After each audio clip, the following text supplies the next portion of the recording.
The Magic Priest and the Kidnapper Gang. Power and greed. Once upon a time, in Benares, there was a king named Brahmadatta. In one of the kingdom's remote villages, there was a priest who had magical power. He knew a special magical spell, which was a secret given to him by his teacher. This spell could be used only once a year when the planets were lined up in a certain way. Only then the priest could say the secret magic words into his open palms. Then he looked up into the sky, clapped his hands, and a shower of precious jewels came down on him. The magic priest was also a teacher. He had a very good student who was intelligent and able to understand the most difficult ideas. He was obedient and faithful, always wishing to honor and protect his master.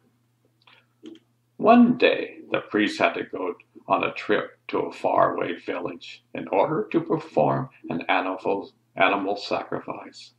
Since he had to take a dangerous road, the good student went with him. Along this road, there happened to be a gang of 500 bandits. They were known as the Kidnapping Gang. They captured people and demanded ransom money in return for letting them live. Lo and behold, the magic priest and his good students were captured by the Kidnapping Gang.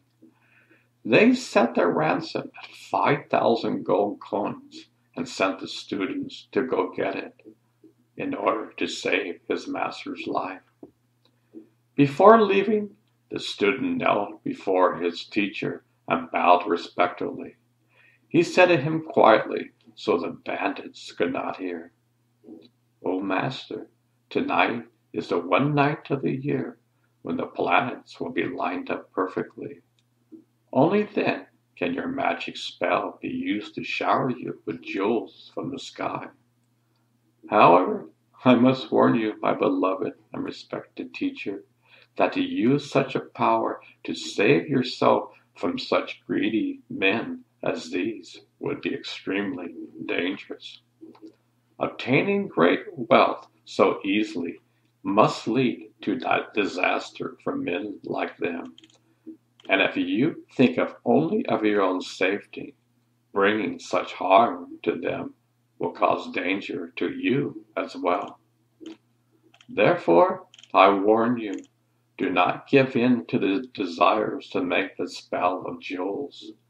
Let the lucky night pass by for this year. Even if these bandits harm you, trust your faithful student to save you without adding to your danger." So saying, he took his leave.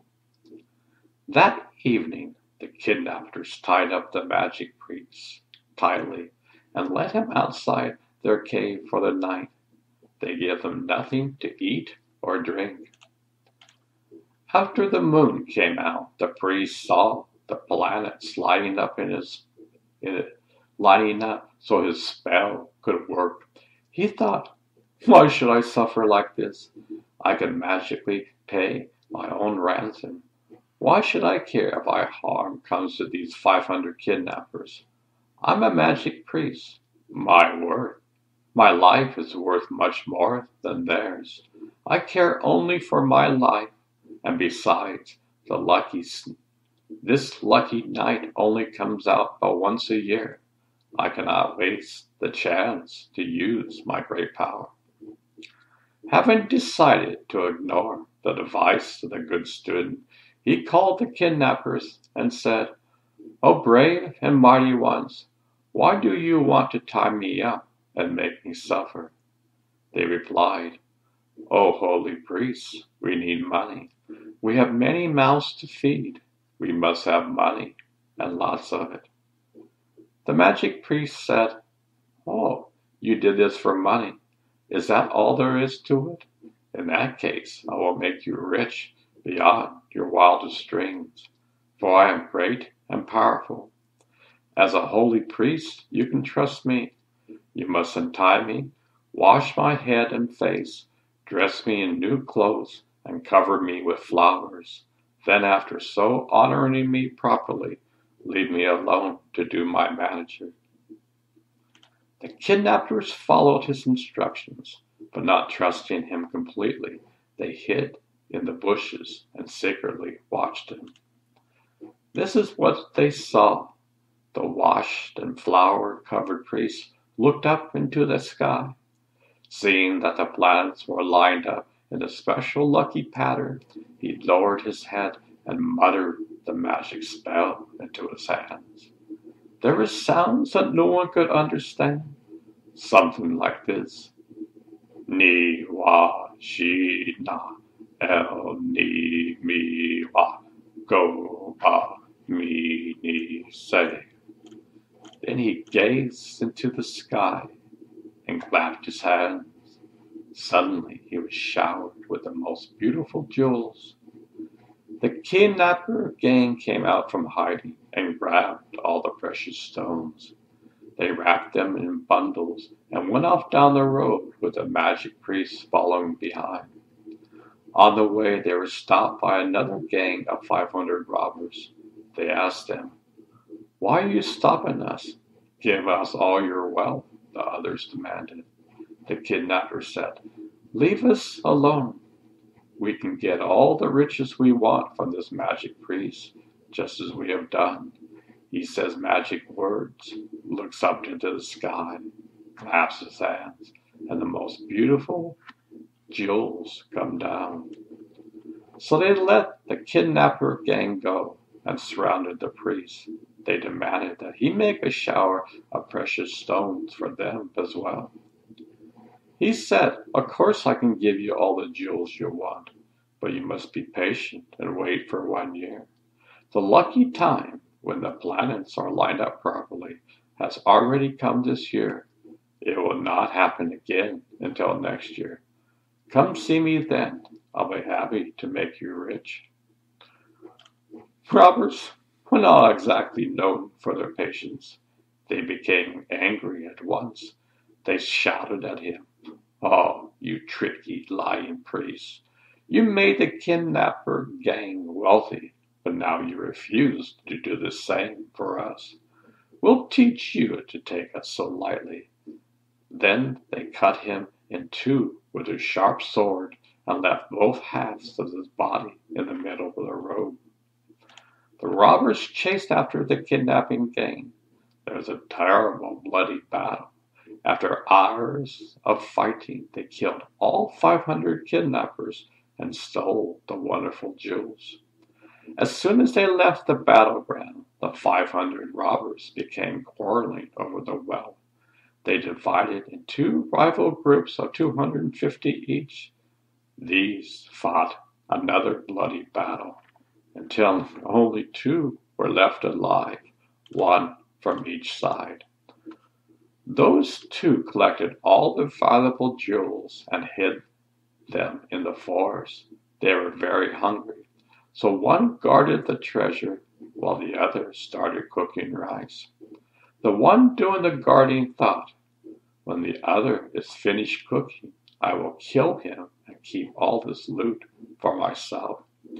Meanwhile, the one doing the cooking thought, "If we divide these jewels in two, I will get less. Therefore, I will add poison to this rice, kill the other, and keep all the jewels for myself. Why share when I can have it all?" So he ate some of the rice, since he was so hungry, and poisoned the rest. He took the rice pot to the other and offered it to him, but he immediately swung his sword and chopped off the cook's head. Then the hungry killer began gobbling up the poisoned rice. Within minutes, he dropped dead on the spot. A few days later, the good student returned with the ransom money. He could not find his teacher or the kidnapping gang. Instead, he found only the worthless possessions they had left behind after getting the jewels. Continuing down the road, he came to the two halves of his teacher's dead body. Realizing that the magic priest must have ignored his warnings, he mourned his cruel death. Then he built a funeral pyre covered with wild flowers and burned the body of his respected teacher. A little further down the road, the good student came upon the 500 dead bodies of the kidnapping gang. Further still, he started seeing the dead robbers until he counted 498. Then he saw the footprints of the last two going into the forest. He realized they too must fight over the treasure, so he followed them. Finally, he came to the dead body slumped over the rice pot, the other one with his head chopped off, and the bundles of valuable jewels. He could tell immediately what had happened. He thought, "It is so sad. My teacher had great knowledge, but not enough common sense. He could not resist using his magical power, regardless of the results. By causing the deaths of the 1,000 greedy gangsters, he doomed himself as well." The good student took the treasure back to the village and used it generously for the benefit of many. The moral is, when power has no conscience and greed has no limit, the killing has no end.